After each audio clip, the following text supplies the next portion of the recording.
Welcome to Grow Your Future with Luxland. I am ZAH, CEO of Luxland Investments. Now, what a lineup. What a lineup. Let me do the intros.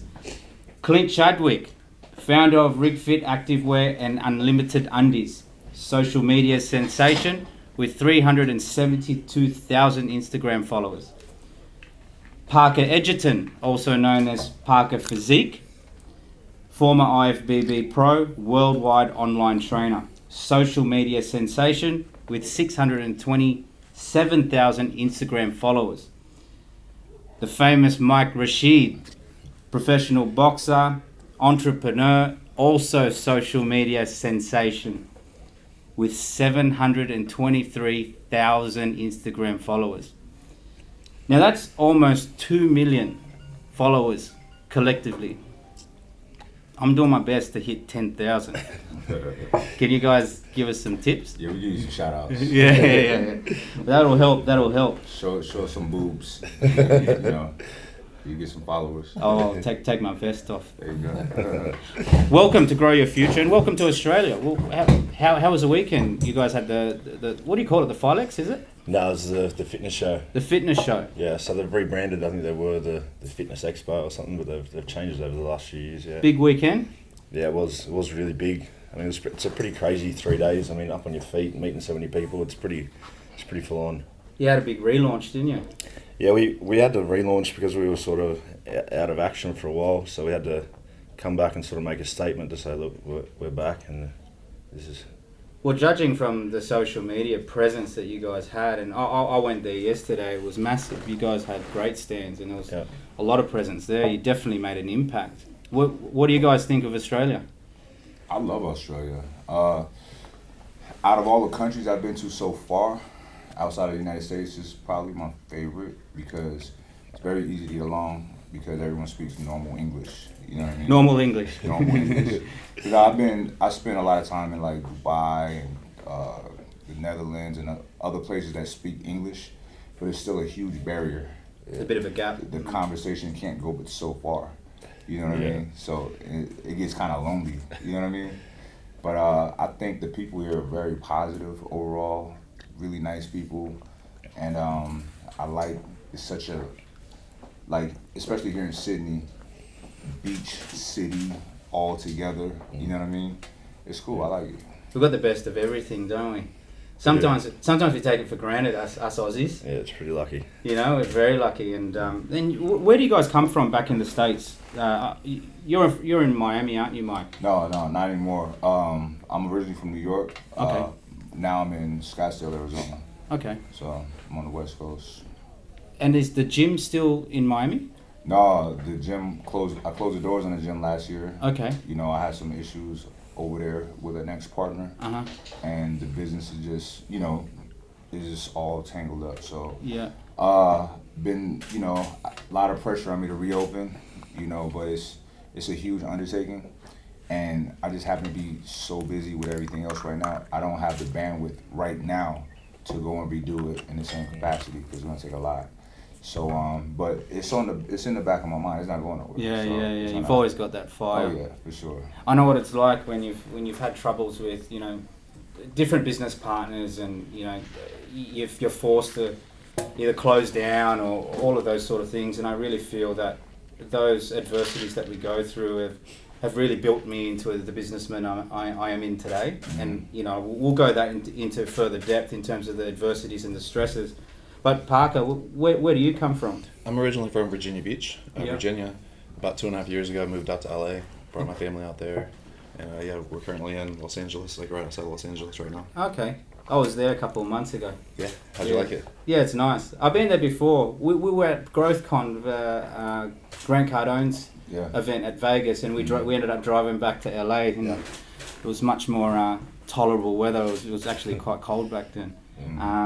But anyway, what I wanted to talk to you guys about is that obviously you guys are super physically fit, right? But I want to talk about mental fitness because I know, Mike, you're big on this, and Clint, you've been massive on this in the last few months, and it's why we wanted to do this podcast, because I think the fitness industry has it's a lot of it is superficial, right? A lot of it is just about being lean and having the muscles and looking beautiful and all of that sort of thing. And I've been there, right? Because I'm part of the industry and I know what it's like.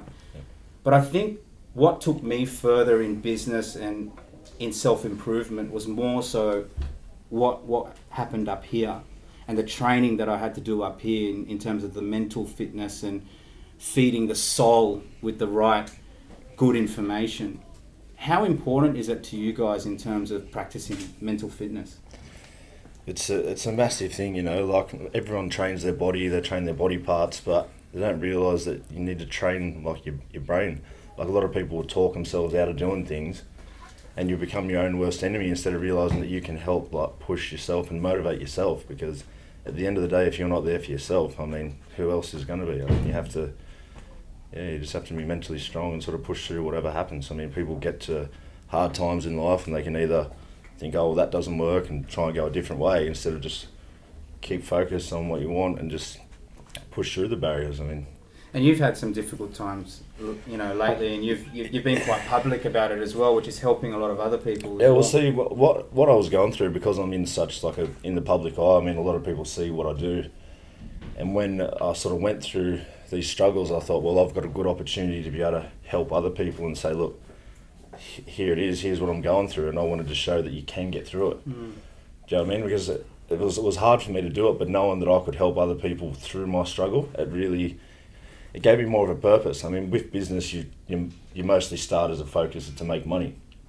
But as you go along, I think if you can see that you can help people along the way, it's sort of a different feeling, that it's a really good feeling, yeah. Yeah, it was very rewarding, isn't it? Yeah, well, so it is. It goes beyond the money, you know, like, you know, Yeah.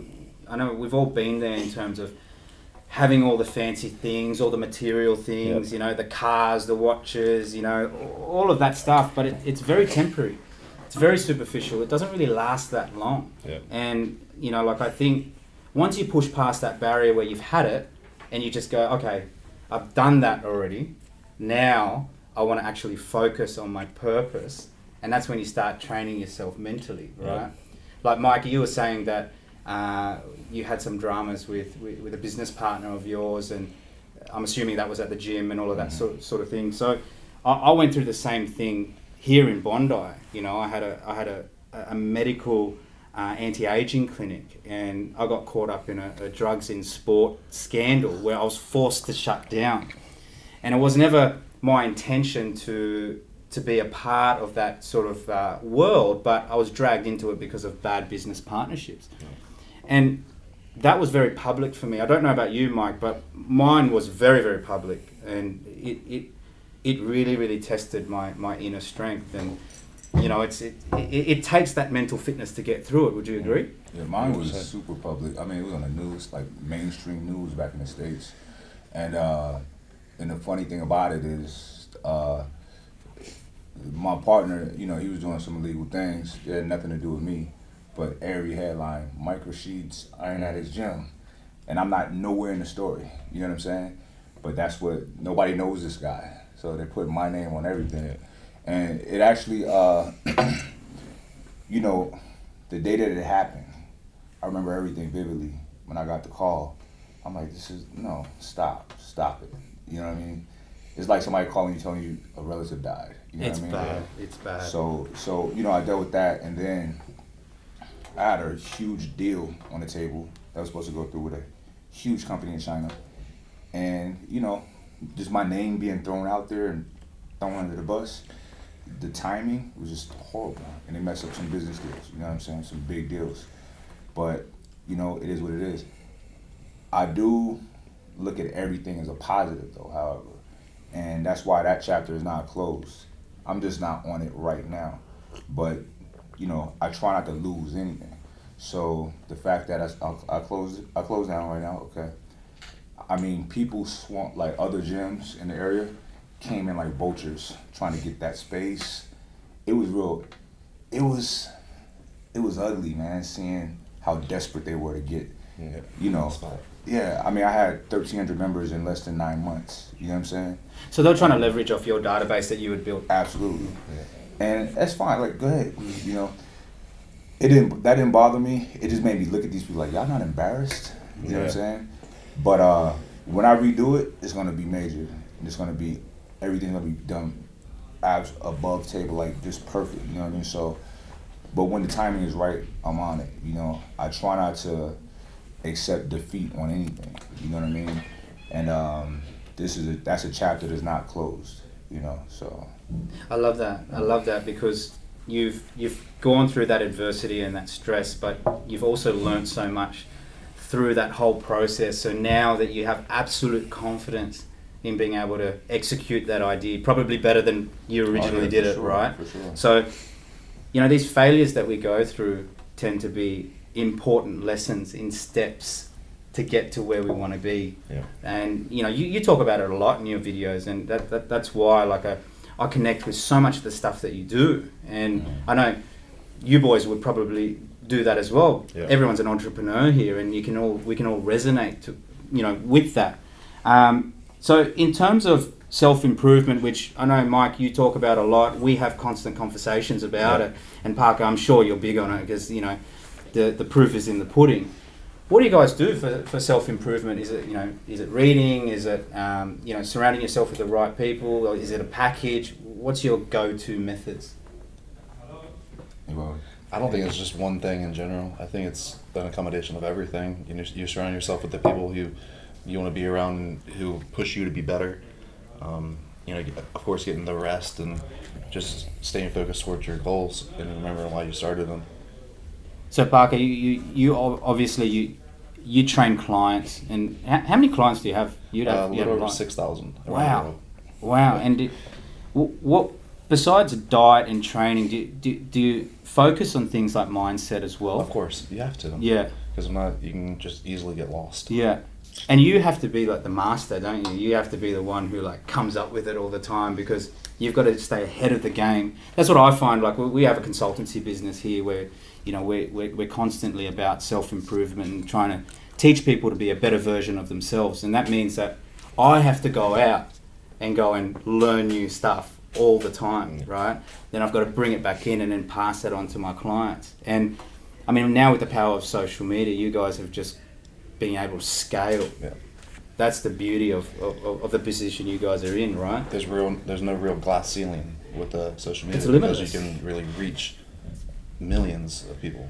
Yeah. It's a pretty funny thing about though, like we go through all these adversities and struggles and we learn lessons and we try and post motivational things to help other people, and some will either take it in and then they'll get other people to throw and hate at you because you're actually trying to help other people, and they're just like, you know what, I've found that like I've got 10,000 followers, but I've found that like, hold on, that's a lot of people. It is. If you get them all in one place, 1,000 people is a lot of people. It is, and you know, we're starting to influence a big audience now, and I'm loving it.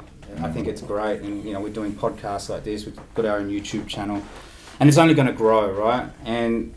But what I'm starting to find is that the bigger you grow, the more haters you attract. Of course, right? And you guys would have your fair share of them. How do you deal with it? You know, like how do you just develop like thick skin? Yeah, smile. Keep going. I'll have on that. It's the haters. I mean, they're not really haters. They just want your attention at the end of the day. There's been plenty of people who have come, you know, said whatever kind of weird comments they were made. And then I would just roast their ass. I'll just get on them. I'm going to give it right back to them, right? I would give it back to them better than they gave it to me. And then I'd DM them. And I'm like, look, you know, I'm just being a reflection of what you're doing to me. You know what I'm saying? Because me and a bunch of people like me, we get this 10, 12 times a day. You know what I'm saying? Every post. And I let people know, like, we're fucking humans. We're not robots. People say, oh, I don't read comments. It's bullshit. We all read comments. Yeah. And sometimes it stings. It's annoying. You don't want to be that kind of person. You know what I'm saying? I'll tell them that. And they're like, oh, man, I'm so sorry. You know what I mean? Or they'll come at you sideways, and then you'll be like, well, why would you think that? Oh, what's up, bro? You know what I mean? It's not even haters. It's like, and the people that, you gotta think about the type of person that will go to somebody else's space Basically come to your yard and pull his pants down and take a shit. No embarrassment. You know what I mean? Yeah. That's an ugly trait. To be like, oh, fuck that. This is da-da-da-da-da-da. That's not an appealing characteristic. So the type of mind state of a person that would do that is not developed. You know what I'm saying? So, I mean, what I try to do, I still try to redirect them, you know? Sometimes I wish I can run into this person in the street. You know what I'm saying? Yeah. I'm a person, so I, you know. You got feelings as well. Right, yeah. but for the most part, it's like, I'm gonna just redirect this guy. Yeah. Because he's clueless. Yeah. He doesn't know where he's going, what he's trying to do, what he's trying to communicate. So let me give you some direction. You know what I mean? And that's what it's all about. Like I said, it's just people. Then you do have other people who are, they're predators in a sense of, you know, like a sociopathic type of person who gets off on trying to inflict pain, right? But they're really, think about it, they're miserable. I hate the cliches, but they're so good. It really loves company. Yep. When a person is in a negative space, a person is doing bad things, they want other people to do those things too. Man, come on, do this shit too. Come on, bro. Yeah. Come on, don't be a pussy. They all congregate together. So they feel like, oh, he's just like me. You know what I'm saying? Yeah. He's as flawed as I am. It's like a sense of belonging. Yeah. Right. Instead of trying to be like that guy who's not doing it, they want the guy that's, you know what I mean, to come into their dark world. So those people are out there, and social media has given an extension to that range of sociopathic behavior. And it's an even more cowardly way because they can do it anonymously from millions of miles away from you. You know what I'm saying? Yeah. And these are things, you guys know, like we all do expos. Man, I meet so many people, thousands upon thousands of people. Not once has anybody ever said any of that kind of shit. Never. It doesn't It never happen. happens. Yeah. Yeah. I kind of want to add to that too. Remember yesterday when we took that picture together, and I was like, man, my quads look little. And like, you didn't see it. So I have an injury. I had an avulsion tear in my hamstring. I had 2 surgeries. I had my hamstrings attached on with metal hooks that are screwed to my pelvis bone. So I can't train my legs the way I want to, and plus it'd be selfish for me because I'm the main provider for my family. And if I'm laid in bed for 4 months, like after my first surgery, how am I going to pay the bills for my family? So I don't have the biggest quads. And So this guy was, you know, on almost every post, somebody has to say something. Oh, it's about a common that. thing. Oh okay. yeah, every time. Yeah, right. And so I And said you told your story already. Yes, but not. I don't say it a lot. I've said it a couple times. But, Yeah. you know, the new people that just get to my page and they just want to find something. Well, that's it every single time. Boom, boom, boom. And ironically, I tagged you. I don't know if you saw it. I was like, someone was already talking crap about my legs. And then he DMs me. He was like, "Oh, I'm sorry, man. It was a bait trap. I wanted to see if you would respond." I'm like, really? So you want to jab at me to try to be my friend? Fuck boy. You're a fuck boy. Yeah. So I wanted to add to that. And that was yesterday, was it? Yeah, it was yesterday. Was he Aussie? Don't even know. Yeah. No idea. But the funny thing is, the people that are quick to point out your flaws, they don't look at themselves in the mirror and try and work on themselves. And it's always a private page. Hold on. Listen, oh God. See, like I said, I'm childish. So I'm going to give it back to him. It was a guy came to me, I forgot what he did. He said some bullshit one time. So of course I'm going to come to your page and see what you're working with. Private. Oh my, no. Oh my God. This guy is an aspiring bodybuilder. So he's now I know there's bodybuilders that'll do back poses nude, trying to see the striations in their butts, whatever. You do that, mate. You're supposed to show the tattoos. But he tatted. But this guy, it looked weird. I said, okay, so Mr. Naked Booty Picture Man. Like I just hashtagged that, and then everybody else started going to his page, just shitting on him, right? I'm like, bro, don't come in the doghouse, bro. Like, you don't want this. DMs you mad at you. Oh God. Oh, you're supposed to be professional. It's like I would have never seen your page had you not said that crap to me. Yeah. I humiliated this guy, and I didn't feel bad about it because you know he came. You know, he initiated it. So every now and then I have fun with them. Like I'm like, my squad is gonna roast you. Yeah. I'm gonna roast you. So you don't want to do that. See, it's like this. Like I have a ton of empathy for people and their shortcomings, and I have shortcomings, and I'm aware of that. But sometimes people are trying to be evil and hateful and mean, malicious. So like, okay, here we go. Let's play this game. You know what I'm saying? And I'll have a little fun with them. You know what I'm saying? And it's good because it teaches them, like, I just can't be doing that kind of shit. You know what I'm saying? Because I don't like what I feel. It's just like road rage. Like when people are fucking going crazy. Yeah. There's been times, and I shouldn't have did this when I was younger. Somebody's doing something crazy to me. And then I'll pull up like I'm going to do something to them. And they're trying to scurry off the freeway.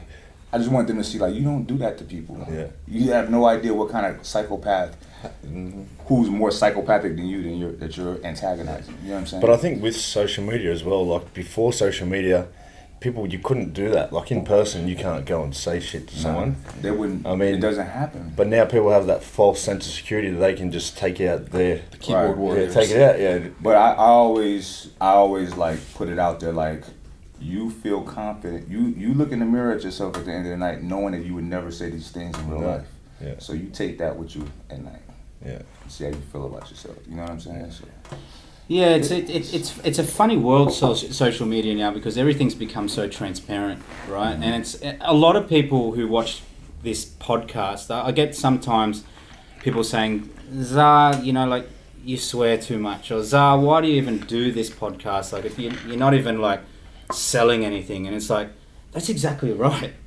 I'm not fucking selling anything, so I can say whatever I want. Yeah. Right. So it's one of those things where this whole internet thing has allowed us to all have a voice, but some people don't have the etiquette, and some people have bad intentions. And I'm with you, Mike. Like if someone has a bad intention to hurt you, because I'll never be like that. I wouldn't want to hurt someone intentionally unless they hurt me, right? It's when they have that, you called it malicious, right? It's when they're malicious and they have the intent to tear you down. That's where I find bringing it back to mental fitness, being able to move past it.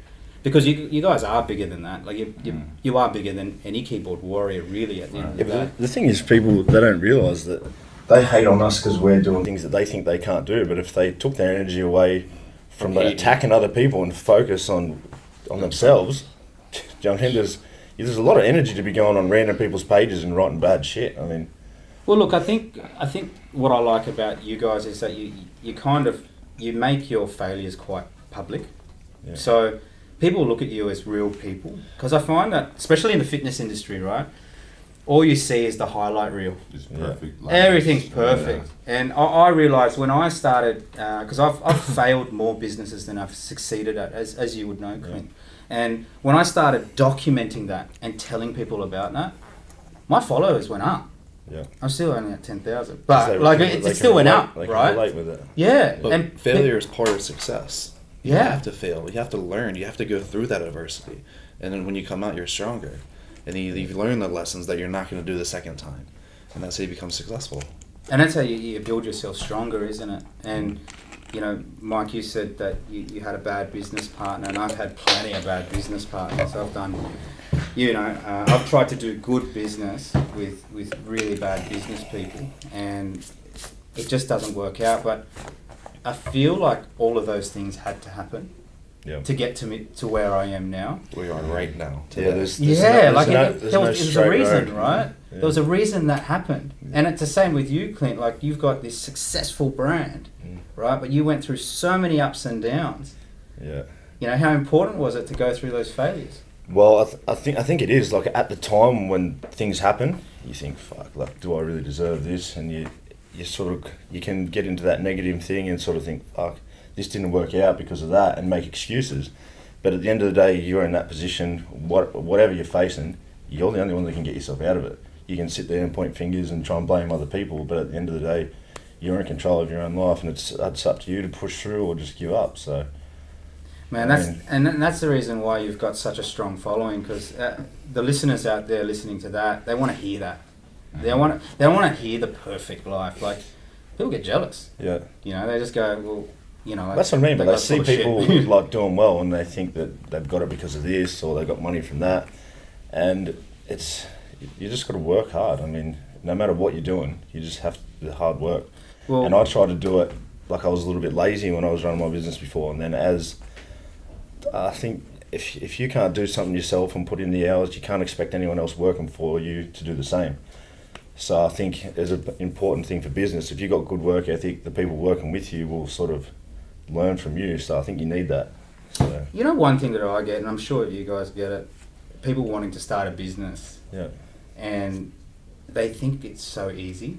Yeah. They actually really think it's so easy. They'll reach out to me and they'll say, all right, well, I want to start a supplement company, or I want to start a clothing label, whatever it is. Yeah. Have you got any advice? And it's like, it's a pretty broad question. I'm pretty sure you guys will get the same, right? That I really do feel that these people think it's a lot easier than it is. Because when I've been in business for 10 years now, and if I knew what it was like to get into business, I actually don't think I would get into business. Yeah. Because it's been a hard road, but isn't right? that the good thing? Because you didn't know, and the further you go, you're going to hit these walls, and you're going to have to break through it because you've already started your journey. And so then you're like, I hit this roadblock. How am I going to get through this? How am I going to get stronger on the other side? I feel like you have to have that sometimes. You really get to find yourself, right? Do you guys know Ed Milet? Ed Milet? Yeah. So he spoke at GrowthCon, and he said something really, really interesting. He said, entrepreneurship is one of the best self-discovery exercises you can do. I like that. It's pretty cool, huh? Yeah. You learn a lot about yourself.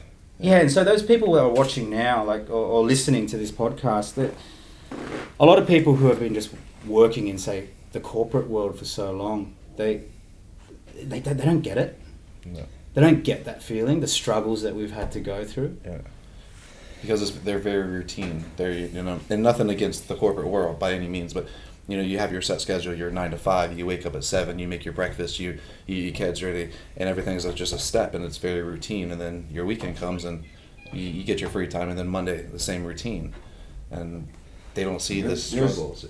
There's corporate people, or people that have a regimented routine with their business or their occupation or what have you. I mean, there's beauty in that as well. I have a really good friend of mine.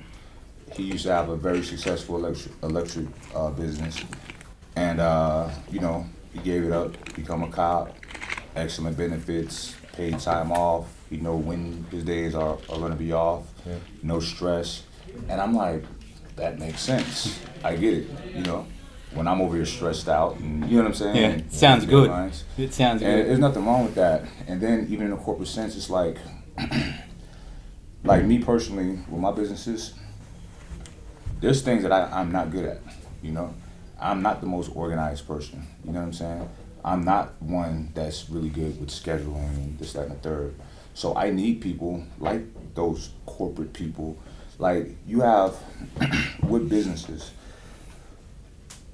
first of all, like entrepreneurship is thrown around very loosely, right? Most people in the space are businessmen and businesswomen. An entrepreneur is a person who creates solutions to problems, right? And they make money at it, right?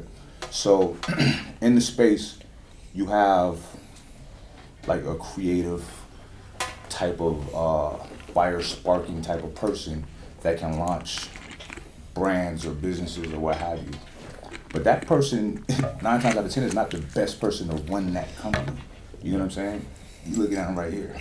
So I need people who are, very straight lined, down the middle, corporate, to help me, grow my, scale up and whatnot. And I have just the best team of people around me to help these things happen. You know what I mean? I couldn't do it myself.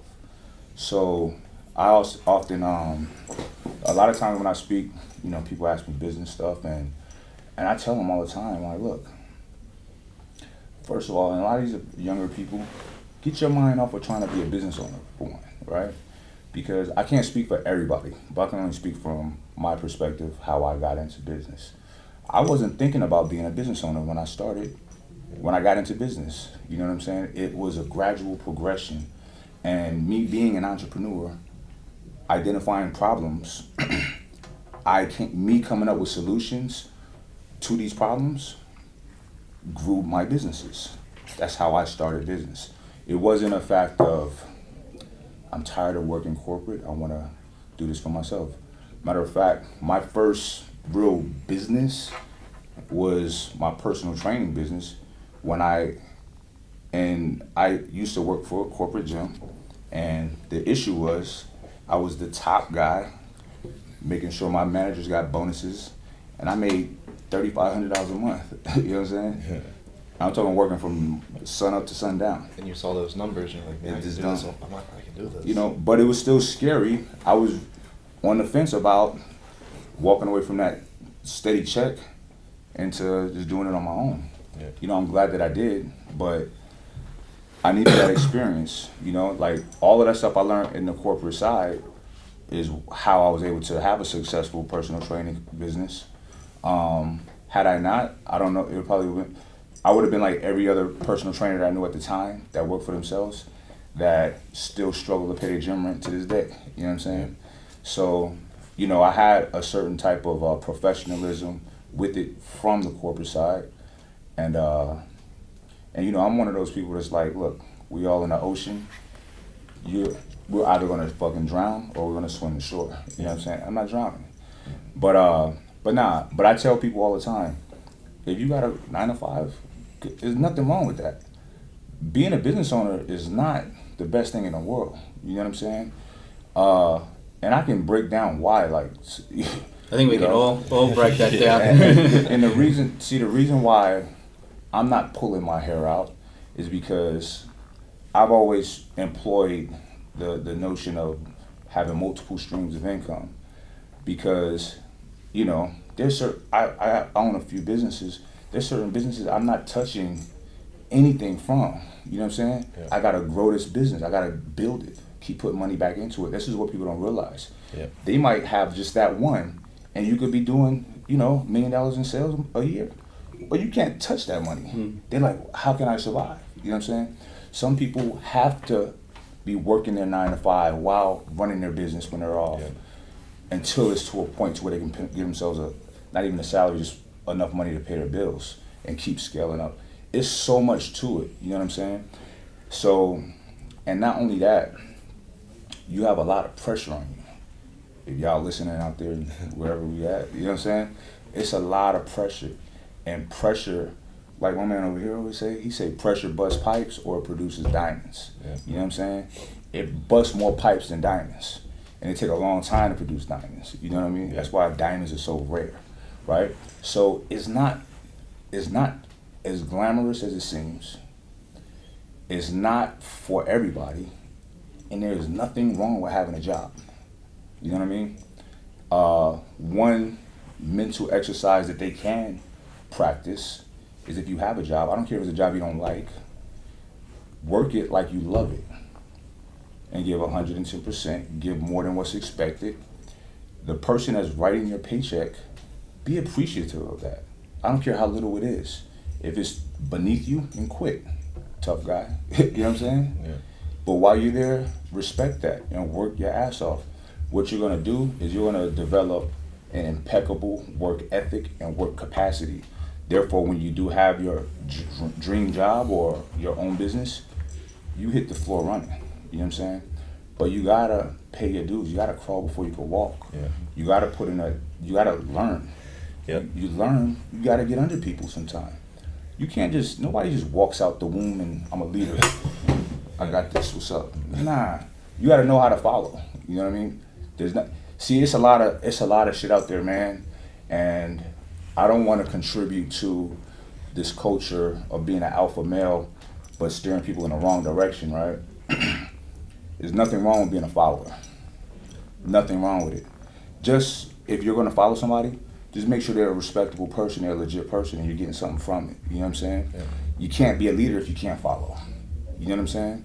So people, fuck being a follower, and fuck working for somebody, and I gotta do it for myself.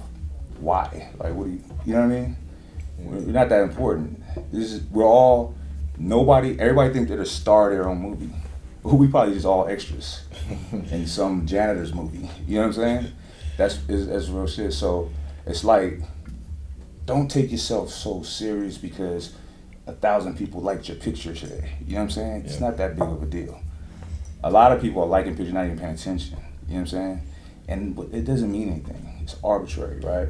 So just, I ask you guys out there, my piece of advice, fucking humble yourself, work your job, go to school, live life, gain them experiences.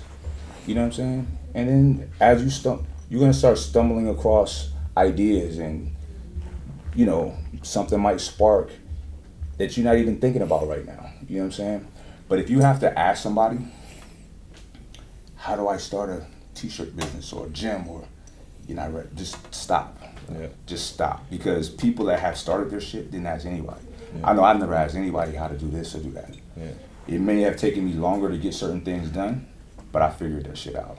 You know what I'm saying? Because even if you do ask, you're gonna fail, and you're gonna figure it out on your own. But I think the problem is nowadays with people trying to be entrepreneurs and start businesses, is they'll see somebody else do well or make money in something, and so then they adopt that person's dream. If you don't love what you're trying to do, I mean, you're not going to be successful at it, because you're going to go through hard times. There might be a few years you won't make money at it. So you need to be able to push through and like sort of enjoy what you're doing. Because when you work for someone else, if you go to a job you don't like, you're spending your whole day miserable to get money for something, and they'll go out on the weekend and write themselves off because they hate their weekdays.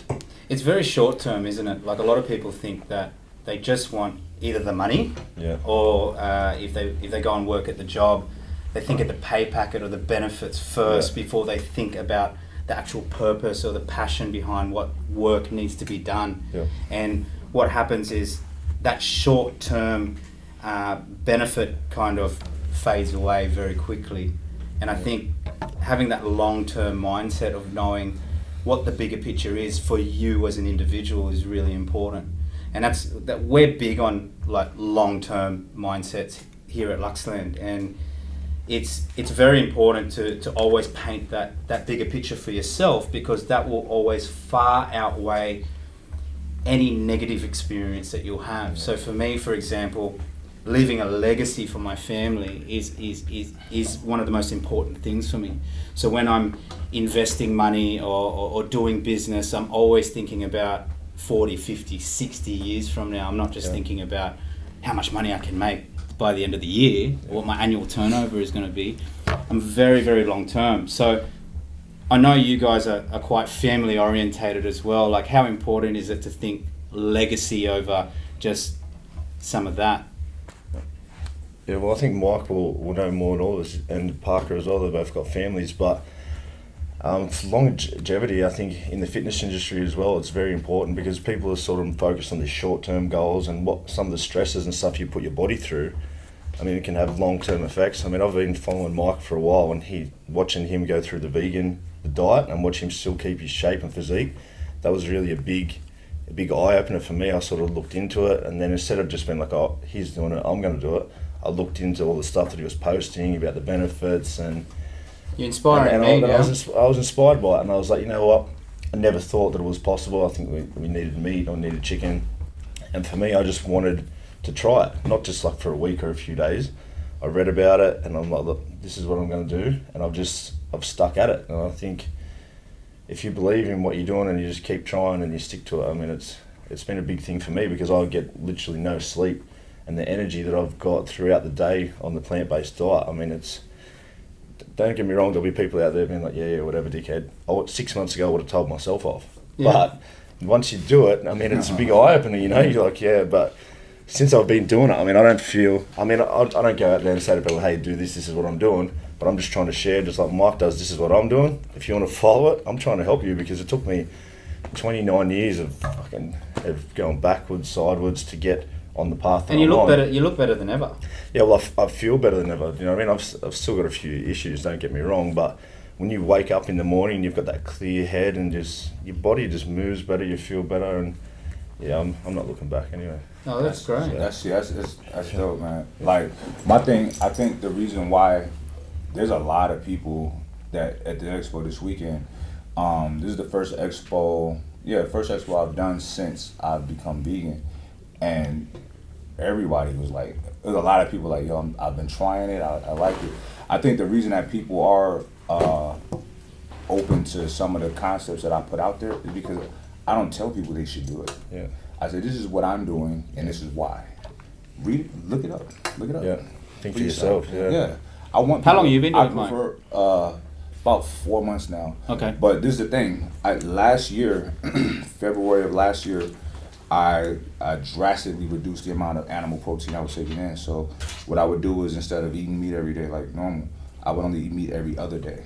You know what I mean? And the meat that I was eating is primarily fish. So, but when I was home, not on the road, I would go multiple days without eating meat, no problem. And so I felt the health benefits that I experienced happened back when I reduced the meat, right? It was huge. Excuse me. And for me, some of the things that I experienced was like miraculous. It's crazy. It's like, fuck. I thought I needed to go to get surgery on my knees at one point, but my doctor was like, yeah, you have no structural damage. This is inflammation, right? The pain that I was feeling. This shit is gone. It's fucking gone. And it was me not eating meat. I used to, just over the years, just beating my body up.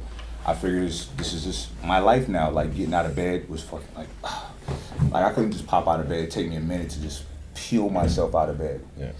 And I didn't realize when it happened that I didn't feel like that anymore. But I don't feel that anymore. You notice, but I just pop out, I feel younger. So, and I'm 41. You know what I'm saying? I turned. I took my first professional boxing match at 40. You know what I'm saying? Without eating meat. It gotta tell you something. You know what I'm saying? Running every day, swimming, training. So, I put these things out there, and listen. Me, the best way I learn is by watching people. It's not what they say. So I figured, just watch what I do. You'll see, And the proof, like you said, the proof's in the pudding. Yeah. And I tell people, I don't think meat is the end of the world. Like, eat meat if you want to eat meat. Mm-hmm. You know what I mean?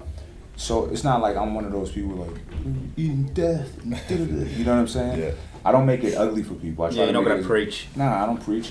I'm not an activist for animals or any of that. It's selfish. It's for my health. That's it. You know what I mean? So I think that's why people are more receptive to some of these concepts.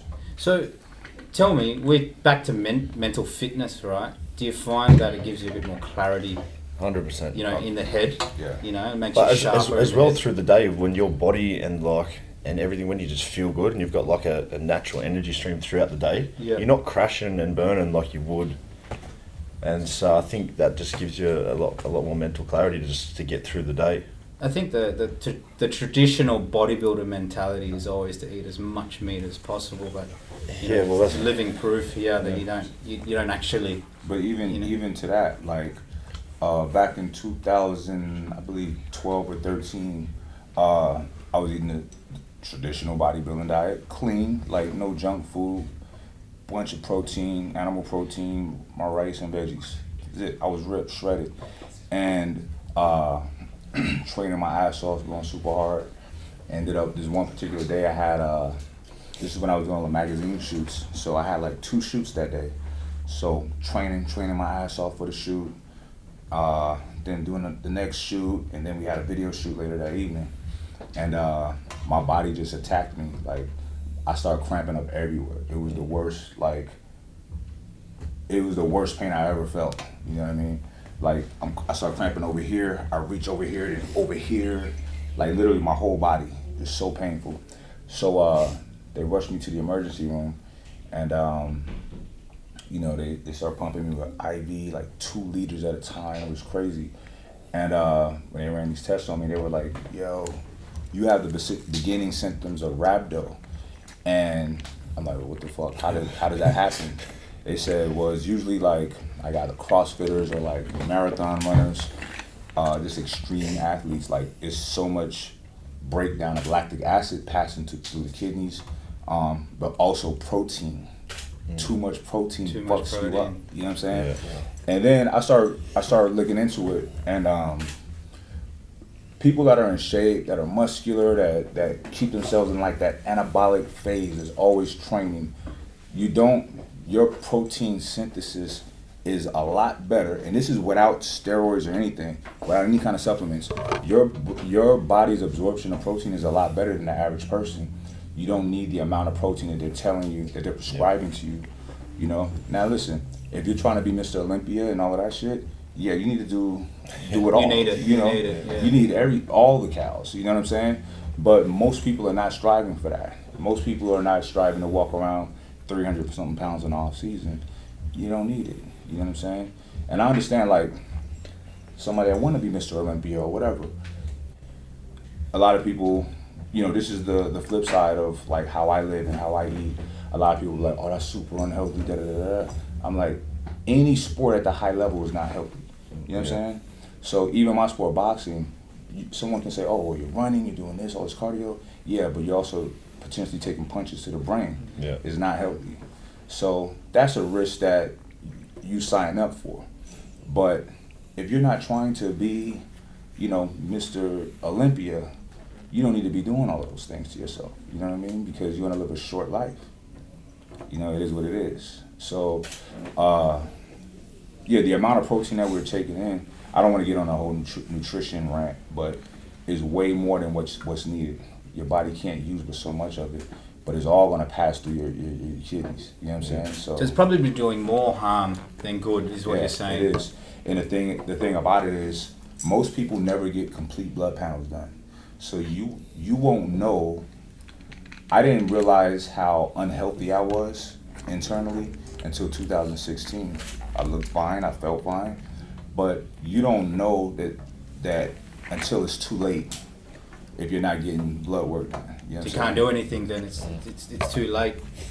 Or it's going to be really hard. Yeah. You know what I'm saying? To reverse that. But if it's getting to the point to where you, bam, like you're physically feeling it and you're getting rushed to the ER, it's bad. You know what I mean? So people gotta, everything, it's all preventative, man. Like heart disease, like in our country, heart disease is the #1 killer from food. It used to be cigarettes. Yeah. It's food now. So easy to get And I hate to be this guy, but it's meat. Yeah. You know what I'm saying?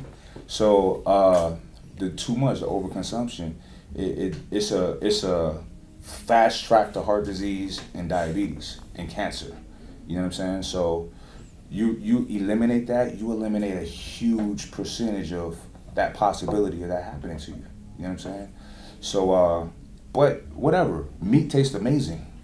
You know what Do I you mean? miss it, Mike? I don't miss it. Yeah. Every now and then I think of a burger, Yeah. or you know, or a fucking You steak can have or something. veggie burgers now, can't you? What you got? Some of Yeah. the veggie burgers It's are actually good. pretty They're good. good, yeah. I got one last night. But I don't miss it to that extent. And the other night we had something, and there was chicken in my bowl, and I'm like, I'm gonna see how strong I am right now. You know what I'm saying? I just Scoop moved it to off the the side. side. Yeah, that was good. That's mental know? fitness. Yeah. That's mental It's fitness. a little test, Yeah. you know. But listen, if you want to eat meat, eat meat. You know what I'm saying? Live your life. We live once, so fuck it. The thing is though, like people will see the health warnings or the benefits of not doing it, and then they'll get something like get a disease or something wrong with them, and then they'll be like, look, so what's your diet or what are you doing, like your physical health, and they're not trying to prevent it, and then when something bad happens to them, they go, oh shit. It's too Right, late. Do you know what I mean? It's too late. They'll And wait these to be things- reactive these instead of things are proactive. preventative. Yeah. These things are very preventative, so you can. Like you can't really explain to people how good it feels.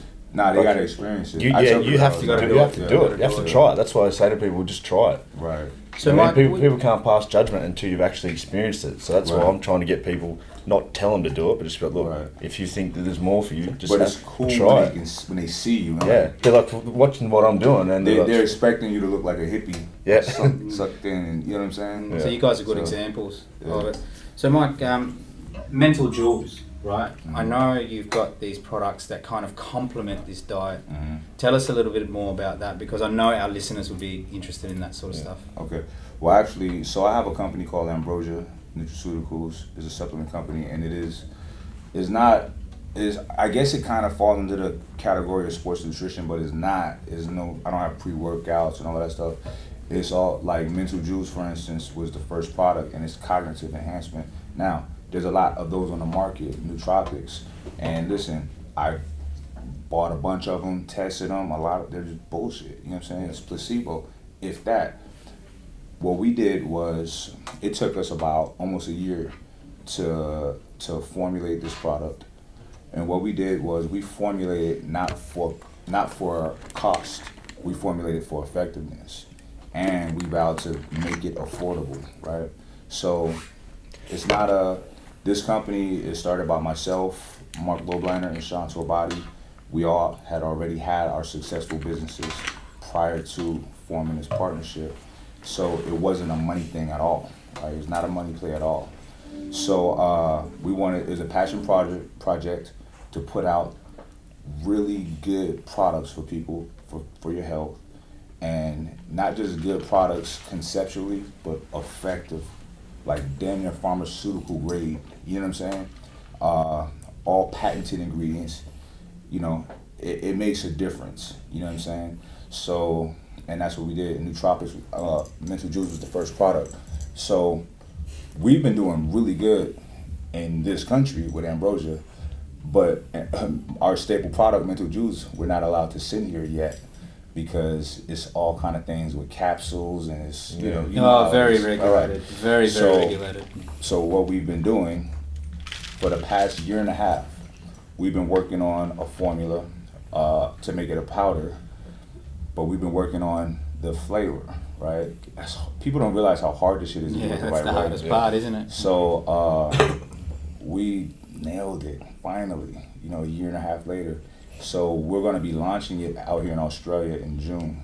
I'm going to be back here with my partners, and we're going to tour. We're going to go Sydney, Adelaide, I believe Gold Coast, Melbourne, a couple more places, promoting, marketing, doing seminars, doing meetups, and introducing that product to the market. But it's going to be a game changer. Trust me. I was going to say, like, there's if you're saying there's everything else is like a placebo effect that's on the market, then I'm not saying everything. Oh, sorry, but most things are a placebo effect, and they probably haven't been marketed that well, because I've seen, you know, you communicating the message out there probably stronger than anyone else is doing it, and I'm interested in the product, right? Like I think it would interest all our. You're the type of viewers person that, you know, that want a mental edge. Yeah. Why wouldn't you want a mental edge? That's right. Yeah. And that's the thing. It gives you exactly that, and it's all herbal, it's all natural, and it's like I said, it's effective. Listen, when I'm on, for real, I feel like, you know, like I'm in business meetings, I feel like it's not fair. Like I'm just... You're just in the zone. Yeah, for real, seriously. And the type of person that cares about their mental development enough to take a nootropic consistently, chances are you're doing other things as well to help. You know, because just taking the product alone is not enough. You know what I mean? You got to be aligned with that. You got to read, you got to study, you got to, you know, we're working on some things for the site to give people, like we send each other different games that we find, like just brain teasers and stuff like that, you know, this stuff helps, man. Trust me. Let me tell you something. This is off tangent, but still in the same vein. I listen to a lot of audiobooks, right? I've been doing that since they came out with audiobooks, because it's hard for me to find time to read. Part of my prep for my fight was to not listen to audiobooks and to read. That's part of my prep for a boxing match. Why? Because it sharpens the mind. You know what I'm saying? So a sharp mind, you're a sharp fighter. A sharp mind, you're sharp at anything in life. It's just, you know. But anyway, like I said, the type of person that is going to, you know, take a product like Mental Juice on a regular, you're also doing other things to help enhance cognitive functioning as well. Mental Juice happens to be a product that have ingredients that will help stimulate frontal lobe activity, will help synapses fire faster, you know what I mean, will help you form gray matter easier, you know what I mean? So it's something like all the research, all the information is on the site. Just read it. You ain't got to buy it, just read it. Just read it. You know and are these types of products, have they been out for a while now? Yeah, the company's 2 years old now. Okay. So it's a fairly new company. So you use the product on a regular basis. Yeah. I think he's OD'd on it. Look at him. He's super sharp, you know. Right. So, Parker, you have you used these products before as well? No. No? Not I need to try them. Yeah, like it's for mental fitness. Like it's our topic tonight, right? But I don't just have that. I have organ support. I have exogenous ketones. I have all kind of stuff. You know, stuff that's real health, not just, you know, pre-workout or, you know, just the typical stuff. I like what you said, how if people are taking these products, they're also doing the other things as well, like the reading and all of that stuff. Okay, so with Ambrosia, part of what we're doing, we're trying to push a lifestyle of progress, right? Of real progress. I don't look at money as progress, right? Because I'm not a religious man at all. But one of my favorite stories is the story of King Solomon, who asked God for wisdom. Not all the other kings asked for riches and power and all of this shit. He's like, just give me the wisdom and I'm gonna get all of that. And that's how my life has always been. I'm gonna be honest with y'all. I don't care how much money I've made and I'm making, I've never started a business with the intent of making a bunch of money. Because there's a lot of things out there that's easier to do that I can do to make money. Yeah. I'm doing the hard shit. I'm selling brain pills. I'm selling organ support stuff. You know what I'm saying? I'm shifting all of my marketing prowess from my moneymaker, my sports nutrition company, I'm So Alpha, where it sells fat burners, pre-workouts, protein, the shit that people buy, they can take it and feel it immediately, into this company, Ambrosia, that is not, you don't take it and feel jittery and you know it works. It's not an immediate effect. It's something that you got to take over time, because I believe in it 100%. So, but I'm saying that to say this, the progress is not money. That's gonna come when you're aligned with what you're doing, what you feel you're doing the right thing, it's gonna come. So with Ambrosia, we don't push products on people, we're pushing a lifestyle. The Mental Jews page has probably no posts about supplements. There's little insightful passages and quotes. You know what I'm saying? So we're pushing a lifestyle of progress, of just trying to be better people, you know, healthier, like you say, mentally fit and all of that stuff. So that's what it's all about, and that's what we're pushing. But the company, as a result of us not stressing about money with it, is making, like, tax time in America was last week. So fun. I got all the reports. I was like, we made what? Yeah. This is a company. This is a company that none of us are touching any money from. Yeah. All the money's going right back in. I had no idea we had made so much money in that company last year. And nobody's like, buy one get one free. Get this, buy this, buy. Not once. Yep. People are liking the product. People are listening to the message, and it's resonating. You know, that's what it's about. But when you believe in the product that you're selling as well, people can sort of see that. Yeah, I mean, there'll be a lot of influencers out there that'll get stuff and they don't even take what they like to say. It's kind of like an empty message, and you can see through it. And it's unfortunate. I know people got to get their money, but even when I see friends of mine, you know, big time bodybuilders, and they'll be with a new company, and all of a sudden, this is the help to me get. I'm like, well, you just got with them, like. It's kind of disrespectful to the consumers, to the fans. Yeah. But that's the thing, people need to be able to be savvy and sort of learn to see through that sort of stuff. Yeah, but they're not. Unfortunately, but we kind of educate without shitting. Because I really don't want to shit on somebody making money. But at the same time, when it comes to supplements, it's something that people put into their body. Yeah. It's a little different, you know what I'm saying? So I'm not no fucking moral police officer, so it's not my job to go out there and shit on these guys, but it's just like, you cool with doing that? You know what I'm saying? But you know, people need their money, I guess they got to. But that's why I love what I do, because I don't have to do shit like that for money. You know what I'm saying? It goes back to the short-term mindset. These people you were just talking about, where they're just interested in the quick buck, right? But what you're doing, Mike, is very long-term, because you're trying to implement lifestyle with consistency, and then you're encouraging people to do the other things as well, like read, get your sleep, you know, if you can, eat less meat, and all of those sort of things, which will contribute to a better way of life, right? So it is a lifestyle, and I think now with the power of social media, you guys are able to get that message out a lot more clearer. Parker's just a walking advertisement for himself as well.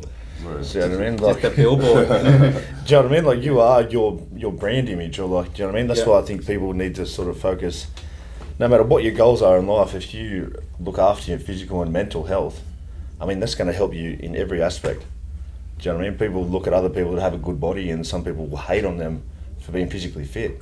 When I see someone else with a good body, I think, fuck, well, this guy's put in work. Do you know what I mean? Nah, it's impressive. It makes me If wanna you train see someone, harder. you go, if you see someone that's in better Maybe condition when than you you, Exactly. you go, all right, that admire makes it. me want to step my game up. Yeah. I don't hate on that person because Yeah. it inspires me more, and I think more people need to be like that. Well, sitting with you boys, I kind of want to go to the gym now. I kind of feel like that with all aspects, though. When I see any of my friends doing well, it makes me want to work harder. Yeah. Like, I love watching my friends succeed. I love watching them work and grind because that makes me want to go harder. It's the energy. And that's the thing as well. I think with the people you hang around, if you hang around other people that are successful and doing well, it's a good environment for you to be around. If you've got big dreams and big ambitions, and the people you're hanging out with, if they tell you, oh, you shouldn't do that, it's a bit risky, you need to move away from those sort of friends. I mean, because you've got enough doubts about ourselves in our own head. We can't have other people's doubts and negativity trying to cloud. You need to just do it and just focus. One of my mentors told me a long time ago, it's really stuck with me, if you hang out with 4 broke dudes, you're going to be the 5th broke dude. You're going to be that next broke person. It's true, isn't it? It's really resonated. Yeah, that's what it's Like, I remember, like, I've been in business for 10 years now, and I'm sure, Mike, you've been in business longer. And I've had to escape from different circles constantly. Yeah. You know, like, it's just natural. Like, you know, friends, even family sometimes are just not accepting of what you do. They can become negative and bring you down, right? And we get a lot of our listeners calling in and asking us, say, how do we break away from these toxic environments? You And have it's to just, break it. you got to get out of it, right? See, I don't like the toxic term with that, and I'm gonna tell you why. All right, so I understand why it's thrown out there, but I just got a different perspective on it. So sometimes you're right, we do have to break away from certain circles and our growth and development. And I think about some of the ones that I've kind of strayed away from, and I still love these people. These are my friends, you know, but our activities are not aligned. You know what I mean? I'm doing this, you doing Taco Tuesday. You know what I'm saying? So it's like, and that's cool. Yeah. Whatever. But see how I see it is like this. Okay, if we're fortunate enough to have that kind of insight or that kind of, you know, wherewithal to go this route and create potential opportunities for others, let's go back and throw them a bone. Yep. Like, all right, bro. So, you know, and I've done that, you know, with a couple of my boys. And, you know, one of my guys, Big Rob, I love him to death. Big Rob is one of the best people I know. He has no interest in trying to do what I do, be up all night and travel. He don't want to travel. And I feel him. He gets anxiety on planes. And I do too. When I get turbulence, I'm like, fuck. There's nothing I can do. I don't think anyone does turbulence well. There's nothing I can do right now. Nothing I can do that high right in now. the air. But, you know, I love the fact that I can be like, bro, you want to do this? All right, boom. All you got to do is fucking market your shit. We'll set it up. Boom, boom, boom. Don't worry about this. Bam. You know what I mean? So, and another one of my boys, Bounty Tank. And I'm so proud to see, Bounty Tank used to just always be at my booths, right? He has his own booth at Deano's now. Like, he's doing big boy shit. And I love that. You know what I'm saying? I love watching that too. Yeah, I'm seeing him do his videos, marketing and stuff. I'm like, that's what it's about.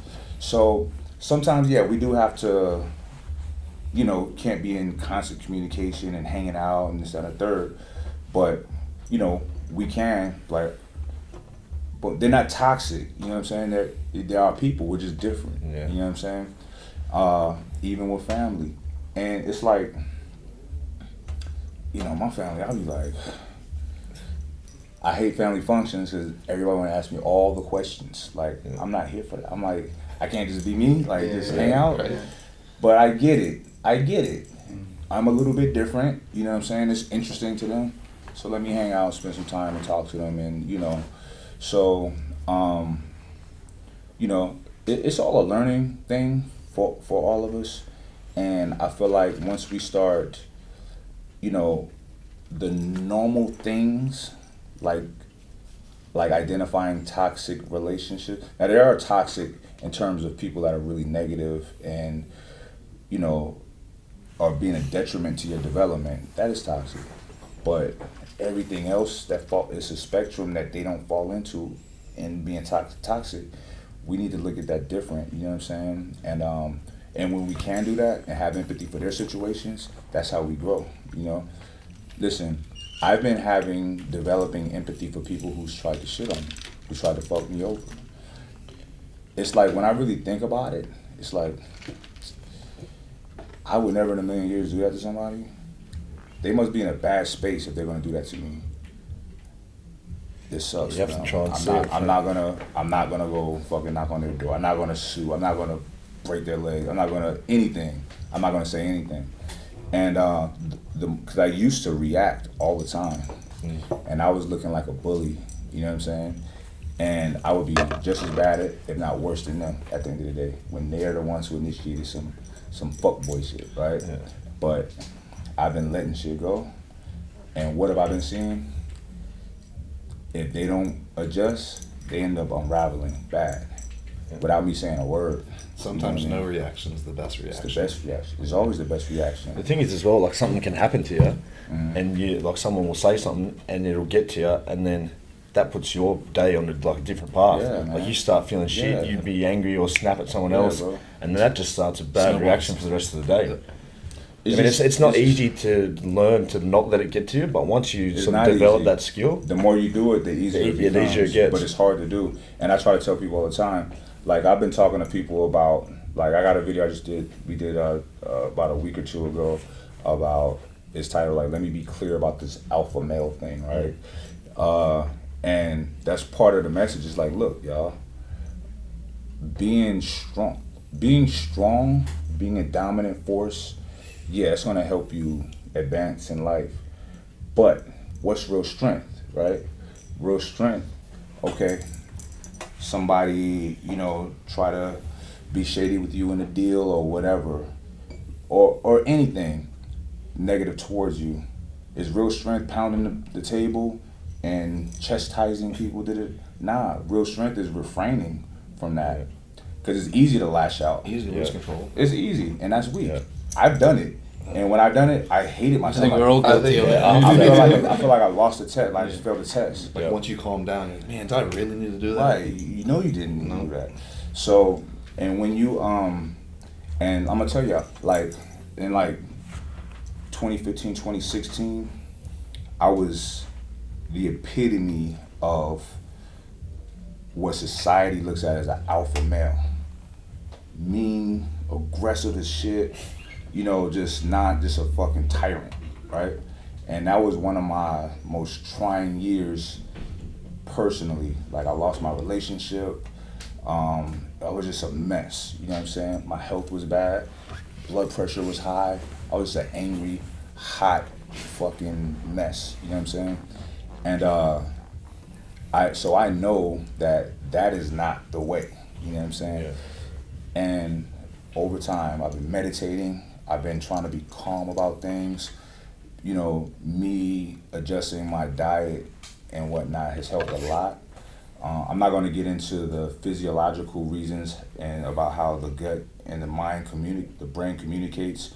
I'm not speaking on a philosophical way. I'm speaking on a medical way. I'm not going to get into that. People can research that for themselves, but it matters. It helps. 100%. So, and it's given me a lot of clarity and a lot of patience for a lot of things. There's people I know, I love, and when conflict arises, they're so used to me being a fucking hothead. They're like, all right, here he goes. And I don't give it to him. I'm like, I'm not. And they're like, what's wrong? What happened to him? Oh, did you think I was gonna? You know what I'm saying? So I wanted a reaction. That's what I was looking for. So, that stuff is ugly. You know what I mean? I was an ugly person for a couple years, and I regret it. But I'm trying my best to stay as far away from that person as possible, and that was all entangled in ego and emotion. And people got to look at the word emotion. Emotion. When you use E as a prefix, it means to emit, to take away from. Motion is stopping motion. It's stopping progress when you're emotional about anything. Yeah. It's never good to react when emotions are high. Never. Yeah. Never. Never. I like that. It's never Because good, 10 man. minutes after that little flash 10 is gone, minutes it's or different. the next day or completely whatever. You different. know what I'm saying? So Then I'm apologizing for what I just did. right, exactly. So Yeah. that's something that people want to consider and think about. We talk about removing emotion all the time because we're in the investing space, right? Because a lot of the time you can lose your cool and just make wrong decisions that cost you millions of dollars, and for a client that could be their whole entire life savings, obviously. And that's where we always, in any decision, try and train ourselves emotionally to be a lot stronger. So thanks for sharing that, Mike. That was awesome. Guys, tips for mental fitness for our viewers. CLINT. Like Mike just touched on then, I think meditating. I mean, people used to tell me before, meditate, like when you go through one of those moments, like something bad will happen, instead of like getting on your phone and reacting or writing back, just take yourself away, have like your quiet space, and there's some meditation music that works as well, and just sort of just try and zone out and sort of get rid of it. I mean, when bad shit comes into your head, it's something that I've learned over the last few months is you can sort of take it away. Don't like try and think about good things, but you can just get rid of it. And I think meditation has been a big thing for me, and it just really just helps reset the situation and then just go again. Great. Yeah. Awesome. Thank you. So. Parker. I've never meditated. Maybe I should try it. But bad things are going to happen. That's inevitable. It's going to happen to everybody. Yeah. How are you going to get through it? You really need to. And when the bad things do happen, and over the past few years, I've gotten better because when I was younger, maybe the word hothead, I would just react. And a lot of times when you just react, you don't think, you just act. And most of the time, I'm looking like the jackass afterwards, when I should have just taken a few breaths, walked outside, and just calmed down, and then reassess the situation at that moment. Not when don't care about anything, I'm just reacting. So just a lot of times, or even music, I've come to, if something happens, I'll step away, I'll put on some music, and I'll just breathe. I guess it's not meditating per se, but or smoke a blunt. Or I live in California. Medical marijuana is legal, and yes, it does help. No, it's not even medical. It's just illegal. Yeah, it's legal now. It's legal. There are more dispensaries than there are Starbucks. I mean, it's every single. You walk down the street, you're going to see the green cross everywhere. And it really does help, and I know a lot of people. And then go to In-N-Out Burger afterwards. I'm not a big fan of that. I don't know, but it truly does help a lot. And not to get too far off subject, but I'm not a big fan of mainstream big pharmaceutical companies. I just tend to stay away from pills and the hard pills like the oxycodones. It's just not for me. I'd rather use the natural the marijuana. And to each his own. I know there's a lot of viewers out there right now that aren't going to agree with me. It's a drug. But I think to just touch on both of that quickly, the amount of information over the last 10 years or so that people have just been getting fed is just all shit, man. There's a lot of wrong information. It's wrong. So people just have the wrong information just entrenched in their minds. And these people, because they think they know, they're not going out to try and learn. No, they're not. They think they already know. So as soon as someone tries to talk about it, they just cut themselves off. Or they'll go and research stuff that supports their emotional attachment to. But I guess it justifies people as well, because there is, for every argument for, which anything is an argument against. So unless you're going to spend the time and actually go in and then try it yourself, you can read a million different things. Unless you try it for yourself, if it works, how can you make your own assessment? You know what I mean? Don't ever judge it. You don't judge a book by its cover. You walk through it and see how you like it. It's not for everybody. Alcohol is not for everybody. Just whether you like it or not. You got to experience it first. Exactly. Alcohol is for nobody. And too much alcohol is going to be the last time you drink that. Yeah. Mike, any last tips for our listeners and viewers on mental fitness? Mental fitness. Just read. Just focus on the mind. Be mindful of the information or the content that you're consuming, right? One thing I do a lot is I love music, but I probably listen to more talks than music nowadays. You know what I'm saying? I'm obsessed with learning. I'm trying to learn. Like, I'm fascinated by wildly intelligent people, and I wish I was like them. You know what I mean? So I listen to them a lot, and I just every now and then I'll pick up little nuggets from them. So, you know, just be mindful of the information that you're letting pour into your brain. Yep. You know what I mean? That's it. You know, you have access to anything. Yeah. Anything. Right in my hands. Right in your. It's never been better. There's a. You go on iTunes or whatever, and I download classes from the great courses.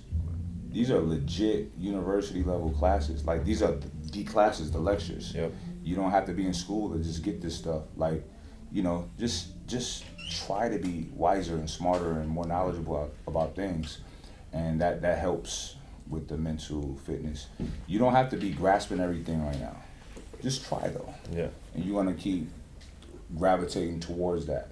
And you're gonna be like weird as fuck like me, studying Fermi paradox and boring your friends with facts about the universe. But the thing is though, people will say, I've got no time. They'll watch like 20 episodes of a series. We all got time. Whereas you're watching a series about other people with their own problems. Right.